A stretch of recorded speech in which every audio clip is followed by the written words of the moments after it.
On m'a posé la question, c'est des douleurs sur le dessus du pied qui ne passent pas, voilà, elles sont là au repos en permanence. On lui a parlé de tendinite, on lui a parlé d'arthrose à ce monsieur-là, et on lui a, il a toujours mal, il n'y a rien qui fonctionne, peu importe ce qu'il fait, ça ne marche pas.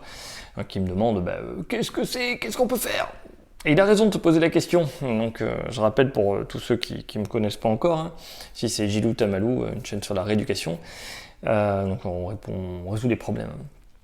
Et donc, un truc que je répète tout le temps, c'est une stratégie qui ne marche pas, c'est un mauvais diagnostic. Voilà, donc on t'a proposé des stratégies pour ton problème de dessus de pied, sans résultat. Et quand tu fais rien, t'as mal. Donc si tu fais rien, en fait, c'est la position dans laquelle t'es qui te provoque des douleurs. Mais si c'est la position, est-ce que c'est vraiment le pied? Parce que le pied est au repos. Une tendinite, on a mal quand on bouge. Une arthrose, on a mal quand on bouge. C'est ça qui provoque les douleurs. Donc là, tu fais rien, tu es au canapé, tu as mal. Et bien voilà, c'est ça la réponse. C'est la posture, encore une fois, la position dans laquelle tu te trouves. Les douleurs de dessus le pied, ça peut être des douleurs de territoire sensitif L5. Donc c'est une douleur de dos, une lombalgie avec une névralgie, donc tu écrases quelque part dans ton dos. La racine, L5. Je me répète. Qu'est-ce qu'il faut faire?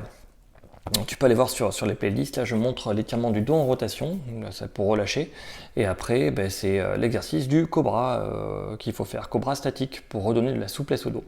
Mais dis-toi que tu n'arriveras pas à améliorer tes douleurs si tu ne changes pas tes postures. Donc, ça tombe bien sur la playlist, je montre aussi les postures de dos qu'il faut avoir quand on a des douleurs L5, S1, et tu en fais partie. Donc en gros, il faut garder le dos creusé en permanence. Tu vois, les pires trucs à faire, c'est ce que je fais moi là. Tu vois, je vais essayer de montrer là. Tu vois, je suis comme ça sur ma chaise, bien plié, comme ça. Et ça, c'est pas bon du tout.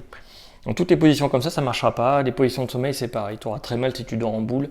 Dormir à plat ventre, c'est bien par exemple. Mais tu n'y arriveras que si les muscles du dos sont relâchés, c'est-à-dire que si tu fais l'étirement du dos en rotation juste avant. Voilà. C'est bon? Voilà, t'as compris ça, t'as tout compris.